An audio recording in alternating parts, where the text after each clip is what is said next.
राम राम जी साਰਿਆਂ ने आप सभी का हार्दिक स्वागत है अपने YouTube चैनल नियति क्लासेज में। आज हम बंगाल के बारे में पढ़ेंगे। जो मुगल साम्राज्य है उसके अंतर्गत आने वाला ये बंगाल है। ये बहुत ही संपन्न राज्य था क्योंकि यहाँ पर जूट की खेती बहुत अच्छी होती थी। और यहाँ पर किस किस ने राज किया है, कैसे प्लासी का युद्ध हुआ, बक्सर का युद्ध हुआ, इस क्लास में हम ये सब पढ़ेंगे। अगर किसी ने पीछे वाली क्लासेज नहीं देखी हैं तो एक बार जाके ज़रूर देखना, क्योंकि ये जो नोट्स हैं ये बहुत अच्छे कोचिंग सेंटर के नोट्स हैं और ये आपको कहीं पर भी नहीं मिलेंगे। जो बंगाल है इसकी राजधानी क्या थी? ढाका। 1700 ईस्वी में मुर्शीद कुली खां है, इसने अपनी ये नवाब बना था बंगाल का पहला, और इसने अपनी राजधानी कहाँ पर शिफ्ट की थी? मुर्शिदाबाद। तो मेन क्वेश्चंस बताऊंगी यहाँ से जो पेपर में पूछे जाते हैं। तो बंगाल का पहला नवाब था मुर्शीद कुली खां, जिसने अपनी राजधानी मुर्शिदाबाद बनाई। उसके बाद कौन आया नवाब? सिजाउद्दीन। सिजाउद्दीन के बाद सरफराज खान, और उसके बाद अलीवर्दी खान आया। गोरिया का जो युद्ध हुआ था 1740 में, इसमें सरफराज खान है ये हार गया, तो नवाब कौन बन गया? अलीवर्दी खान। अलीवर्दी खान के बाद कौन बना है? सिराजुद्दौला। और ये हमारे लिए बहुत इंपॉर्टेंट है। अब हम सिराजुद्दौला के बारे में पढ़ेंगे। जो सिराजुद्दौला है इसने कलकत्ता के जो फोर्ट विलियम है, ये याद रखना है। एक तो फोर्ट विलियम है, ये है कलकत्ता में। पेपर में पूछा जाता है कि फोर्ट विलियम है, ये अंग्रेज़ बनाते थे। जो अंग्रेज़ है बहुत ऊंची ऊंची दीवारें बना लेते और उसके पीछे जो अपने हथियार है वे सब जमा करते रहते। एक तो अंग्रेज़ों ने फोर्ट विलियम बनाया था कलकत्ता में, और एक फोर्ट सेंट जॉर्ज ये मद्रास में बनाया था। और ये पेपर में पूछे जाते हैं कि फोर्ट सेंट जॉर्ज है ये कहाँ पर बनाया अंग्रेज़ों ने, फोर्ट विलियम कहाँ पर बनाया। तो ये याद रखना, जो फोर्ट विलियम है ये कलकत्ता में था। और इसमें एक घटना हुई थी, कौन सी? ब्लैक होल ट्रेजिडी की। इसमें क्या था? 20 जून की रात थी 1756 में। जो सिराजुद्दौला है इसने 146 अंग्रेज़ों को बंद कर दिया 2 दिन के लिए, यहाँ पर बंद कर दिया, जिनमें से 123 तो मर गए और 23 जिंदा बचे थे। और इसी कारण सिराजुद्दौला और रॉबर्ट क्लाइव, ये अंग्रेज़ों का था, अंग्रेज़ों की तरफ से था रॉबर्ट क्लाइव। इन दोनों के बीच में 1757 में क्या हुआ था? प्लासी का युद्ध हुआ था। बंगाल का पहला गवर्नर कौन था? Robert Clive. ये प्लासी के युद्ध के बाद बना था रॉबर्ट क्लाइव, क्योंकि उस टाइम पर कौन था? सिराजुद्दौला था। और जो प्लासी का युद्ध हुआ उसका रीज़न क्या था? ये ब्लैक होल ट्रेजिडी थी, क्योंकि सिराजुद्दौला ने क्या किया था? अंग्रेज़ों को कालकोठरी में बंद कर दिया, जिसमें से इतने 123 हैं ये मारे गए और इसमें से 23 जिंदा बचे थे। तो जिसके कारण जो रॉबर्ट क्लाइव है इसने युद्ध किया था 1757 में, प्लासी का युद्ध सिराजुद्दौला और रॉबर्ट क्लाइव के बीच में हुआ था।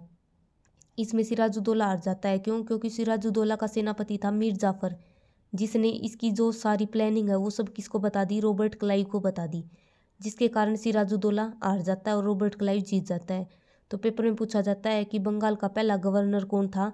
रॉबर्ट क्लाइव, ये याद रखना। उसके बाद अंग्रेज़ है मीर जाफ़र को बंगाल का अगला नवाब बना देते हैं। क्यों बना देते हैं? क्योंकि ये जो मीर जाफ़र है इसने अंग्रेज़ों की सहायता की।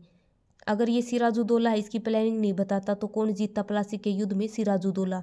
लेकिन इसकी सारी प्लानिंग है मीर जाफ़र ने जाकर रॉबर्ट क्लाइव को बता दी, जिसके कारण रॉबर्ट क्लाइव जीत जाता है। और रॉबर्ट क्लाइव अगला नवाब किसे बनाता है? मीर जाफ़र को। और मीर जाफ़र के बाद नवाब कौन बनता है? मीर कासिम।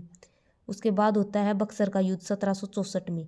मेन है प्लासी का युद्ध, याद रखना है। 1757 में किस किस के बीच में हुआ था? सिराजुद्दौला और रॉबर्ट क्लाइव के बीच में। उसके बाद बक्सर का युद्ध 1764 में हुआ था। किस किस के बीच में था? अंग्रेज़ों की तरफ से था एक्टर मुनरो, शाह आलम द्वितीय, मीर कासिम, सिजाउद्दौला, ये तीनों एक साइड थे और एक्टर मुनरो है ये एक साइड थे। इसमें भी जीत किसकी होती है? एक्टर मुनरो की होती है बक्सर के युद्ध में। उसके बाद 1765 में क्या होता है? इलाहाबाद की संधि। इलाहाबाद की संधि वो किसके बीच में हुई थी? शाह आलम द्वितीय, सिराजुद्दौला और रॉबर्ट क्लाइव, इनके बीच में क्या हुआ था? इलाहाबाद की संधि। ये मेन है, ये याद रखना है। जैसे प्लासी का युद्ध 1757 में किसके बीच में? रॉबर्ट क्लाइव और सिराजुद्दौला। उसके बाद 1764 में बक्सर का युद्ध एक्टर मुनरो, शाह आलम द्वितीय, मीर कासिम, सिराजुद्दौला के बीच में। उसके बाद क्या हुआ था? 1765 में इलाहाबाद की संधि हुई थी। बस ये याद रखना है कि इलाहाबाद की संधि कब हुई? 1765 में। उसके बाद जो रॉबर्ट क्लाइव है इसने बंगाल में क्या किया है, द्वैध शासन लगाया है। और यही क्वेश्चन पूछा जाता है कि बंगाल में द्वैध शासन लगाने वाला सबसे पहले कौन था, रॉबर्ट क्लाइव था। फिर रॉबर्ट क्लाइव को ब्रिटेन में बुलाकर उस पर क्या लगाया, कुशासन का आरोप। और यही क्वेश्चन पेपर में पूछा जाता है कि किस पर कुशासन का आरोप लगाया था, जिसके कारण उसने जहर खाकर आत्महत्या कर ली। तो कौन था, रॉबर्ट क्लाइव। ये मेन पॉइंट है, बस यही याद रखने हैं यहाँ से, क्योंकि एक पूछा जाता है कि किस पर महाभियोग चलाया गया, किसने जहर खाकर मतलब आत्महत्या कर ली कुशासन के आरोप में, रॉबर्ट क्लाइव ने। ये आगे हम सारा पढ़ेंगे इन सब के बारे में, क्योंकि वारेन हेस्टिंग है सबसे पहले जो रॉबर्ट क्लाइव है ये बंगाल का गवर्नर बना। उसके बाद 1773 के रेगुलेटिंग एक्ट के द्वारा बंगाल का गवर्नर है उसका पद समाप्त करके बंगाल का गवर्नर जनरल का पद आ गया, जिसके द्वारा वारेन हेस्टिंग है बंगाल का अगला गवर्नर जनरल बना था। और वारेन हेस्टिंग ने क्या किया था, बंगाल में द्वैध शासन है इसका अंत किया था। और शुरू किसने किया था, रॉबर्ट क्लाइव ने लगाया था द्वैध शासन, लेकिन समाप्त किसने किया था, वारेन हेस्टिंग्स ने किया था। 1773 के रेगुलेटिंग एक्ट है उसके द्वारा क्या क्या किया गया था, ईस्ट इंडिया कंपनी को 20 वर्ष का व्यापारिक अधिकार मिला था। बंगाल के गवर्नर का पद हटाकर क्या कर दिया था, बंगाल का गवर्नर जनरल है उसका पद आ गया था। और बंगाल के पहले गवर्नर जनरल कौन बने थे, वारेन हेस्टिंग। अगर पूछा जाए जैसे बंगाल का गवर्नर कौन था, रॉबर्ट क्लाइव। अगर हमसे पूछा जाए कि बंगाल का आखिरी गवर्नर कौन था, वारेन हेस्टिंग। और पहला गवर्नर जनरल कौन था, वारेन हेस्टिंग। मतलब जो फर्स्ट था वही लास्ट जो पद समाप्त हुआ है वो बनेगा। और 1773 के रेगुलेटिंग एक्ट के द्वारा 1774 में कलकत्ता में सुप्रीम कोर्ट है इसकी स्थापना की गई थी। और उसके मुख्य न्यायाधीश कौन बने थे, एलिजा इम्फे। 1773 के रेगुलेटिंग एक्ट के बाद कौन सा एक्ट आया, 1784 में पीट्स इंडिया एक्ट। इसके द्वारा क्या किया था, ईस्ट इंडिया कंपनी से व्यापार और प्रशासन को अलग कर दिया गया। वारेन हेस्टिंग है इकलौता गवर्नर था जिस पर महाभियोग चलाया गया। और यही क्वेश्चन पेपर में पूछा जाता है कि महाभियोग किस पर चलाया गया था, कुशासन का आरोप किस पर लगा था। ये क्वेश्चंस याद रखने हैं। उसके बाद 1793 में चार्टर एक्ट आया था, जिसके द्वारा ईस्ट इंडिया कंपनी है इसके व्यापारिक अधिकारों को 20 वर्षों के लिए बढ़ा दिया गया। इंडियन सिविल सर्विस है इसकी शुरुआत की गई इसी के द्वारा। बोर्ड ऑफ रिवेन्यू पुलिस इनकी शुरुआत की गई थी। उसके बाद 1813 का चार्टर एक्ट आया। ये बस मेन है, यहाँ से मतलब 2-4 लाइन है, ये सब याद रखनी है कि पहला गवर्नर कौन था, लास्ट कौन था, पहला गवर्नर जनरल कौन था, सुप्रीम कोर्ट की स्थापना कब की गई, कहाँ पर की गई, उसके मुख्य न्यायाधीश पहले कौन बने थे, ईस्ट इंडिया कंपनी है इसको 20 वर्षों के लिए कब बढ़ाया गया, किस एक्ट के द्वारा, चार्टर एक्ट। 1813 के चार्टर एक्ट में क्या था, 1813 के चार्टर एक्ट के द्वारा जो ईसाई मिशनरी है इनका भारत में आगमन शुरू हो गया था। और यही आगे चलकर 1857 की क्रांति है उसका धार्मिक कारण बना था। और पेपर में पूछा जाता है कि 1857 की क्रांति का धार्मिक कारण क्या था, राजनीतिक कारण क्या था। अगर किसी ने ये क्लासेज नहीं देखी 1857 की क्रांति का तो एक बार जाके ज़रूर देखना, क्योंकि पेपर में ये पूछा जाता है कि 1857 की क्रांति है उसका राजनीतिक कारण क्या था, धार्मिक कारण क्या था और तात्कालिक कारण क्या था। तो 1813 के चार्टर एक्ट के द्वारा जो ईसाई हैं वे भारत में अपने धर्म का प्रचार प्रसार है वे करने के लिए उनका आगमन शुरू हो गया था। 1813 में भारतीय शिक्षा और उसकी सांस्कृतिक के विकास के लिए हर साल 1 लाख रुपए मिलने गए। मतलब ये भी पूछा जाता है कि किस एक्ट के द्वारा 1813 में मतलब शिक्षा के लिए 1 लाख का खर्च किस एक्ट के द्वारा शुरू किया गया था। तो 1813 के चार्टर एक्ट के द्वारा शिक्षा पर 1 लाख रुपए इसका खर्च शुरू किया गया था।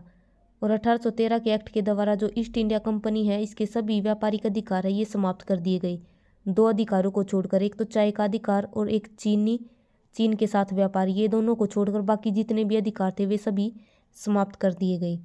उसके बाद 1833 का चार्टर एक्ट, इसके द्वारा जो व्यापारिक अधिकार है वे सारे के सारे व्यापारिक अधिकार है वे सब समाप्त कर दिए गए। 1833 के चार्टर एक्ट के द्वारा जो बंगाल का गवर्नर जनरल था उसका पद हटाकर भारत का गवर्नर जनरल है उसका पद आ गया। और भारत के पहले गवर्नर जनरल कौन बने थे? William Bentinck. और ये पेपर में पूछे जाते हैं कि 1773 के रेगुलेटिंग एक्ट के द्वारा तो जो बंगाल का गवर्नर है उसका पद हटाकर बंगाल का गवर्नर जनरल का पद आया था। तो बंगाल के गवर्नर कौन थे? Robert Clive. बंगाल के पहले गवर्नर जनरल कौन थे? Warren Hasting. और 1833 के चार्टर एक्ट के द्वारा जो बंगाल का गवर्नर जनरल है इसका पद हटाकर भारत का गवर्नर जनरल बनने लगा। और कौन था भारत का पहला गवर्नर जनरल? William Bentinck. ये वही विलियम बेंटिक है जिसने 1829 में राजा राम मोहन राय के साथ मिलकर सती प्रथा का अंत करवाया था। 1833 में इंग्लिश को आधिकारिक भाषा बनाने का काम किसने किया था? विलियम बेंटिक ने किया था। और 1833 के इस एक्ट के द्वारा जो ईस्ट इंडिया कंपनी है इसके सभी व्यापारिक अधिकार समाप्त कर दिए थे। उसके बाद आया था 1853 का चार्टर एक्ट। जो बोर्ड ऑफ डायरेक्टर है ये जो बनाए गए थे इनको ख़त्म कर दिया गया, निलंबित कर इनकी संख्या 18 रह गई थी। ये थे सिविल सर्विस है इसकी लिखित परीक्षा शुरू कर दी गई थी। और पहले भारतीय कौन थे? सुरेंद्र नाथ बैनर्जी जिन्होंने सिविल सर्विस है इसकी परीक्षा दी थी। और पहले ICS ऑफिसर कौन बने थे? सत्येंद्र नाथ टैगोर। उसके बाद 1858 का government of India act Bharat शासन अधिनियम है।